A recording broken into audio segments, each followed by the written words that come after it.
Here we are going to be filling up the Boss Buck 200-pound deer feeder. Now, if you're into hunting, managing land, or just feeding wildlife on your property, this feeder makes your life a whole lot easier. The first thing we noticed is that it's surprisingly lightweight for the size. You'd expect something that holds 200 pounds of feed to be a pain to move around, but this UV-protected plastic keeps it durable without being a bulky monster. It's also windproof and waterproof, which is a huge deal where we live. Weather changes fast, and we don't want to babysit feeders every time the wind picks up. The gravity feed system works great, exactly the way you want it to, smooth, consistent, and no clogging. The 3 feeding tubes give you good spacing, and the deer adjust to it really quickly. Mine were checking it out the same day I set it up. There's no complicated setup either. Just fill it, set it, and let it do its thing. Something we appreciate is that it keeps the feed dry and clean, which cuts down on waste. We've had other feeders in the past that let moisture in and turn into clumps or mold. This one has had no issues.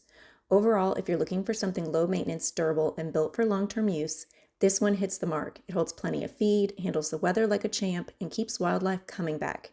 It's definitely one of the better feeders that we've used.